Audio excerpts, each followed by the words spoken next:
And one more in off white అండి. Of వైట్కి ఇది చాలా డిఫరెంట్ కలర్ కాంబినేషన్ అండి. ఇది చాలా తక్కువ వస్తుంది, రేర్ కాంబినేషన్ అని చెప్పొచ్చు. ఇది మంచి వైన్ అండ్ లైక్ ఎలా అంటే వైన్ అండ్ కాఫీ పొడి కలర్ అట్లా కొంచెం డార్క్ షేడ్లో ఉంది. వైన్ అండ్ కాఫీ మిక్స్ షేడ్లో ఉందండి.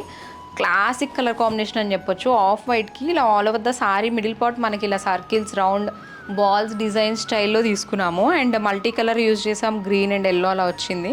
And we have one side small Kanchi border and other side big border వచ్చేస్తుంది. అండ్ ఇక్కడ మధ్యలో కూడా మనం ఇంకో బార్డర్స్ కట్ బార్డర్ స్టైల్లో తీసుకున్నాము. So this is the sorry look అండి. అండ్ దిస్ బ్యూటిఫుల్ పళ్ళు, ఎంత రిచ్ పళ్ళు వచ్చేసింది చూడండి అన్ని శారీస్కి కూడా. అండ్ ఒకసారి శారీ అంతా ఎలా ఉందో చూసేయండి. శారీ అంతా మనకి ఇదే మిడిల్ పార్ట్ వచ్చేసి అండ్ కాంట్రాస్ట్ బార్డర్స్తో రన్ అవుతుంది. And this is the look. ఈ బ్యూటిఫుల్ శారీ ప్రైస్ కూడా 19,500 ఓన్లీ అండి. అండ్ ఈ బ్లౌజ్ కూడా మనకి ఇలా కాంట్రాస్ట్ బుటీస్ కూడా వచ్చేసింది, డిజైన్ బ్లౌజ్ కైండ్ ఆఫ్ స్టైల్లో. టూ సైడ్స్ కూడా మనకి బార్డర్స్ వచ్చేసాయి.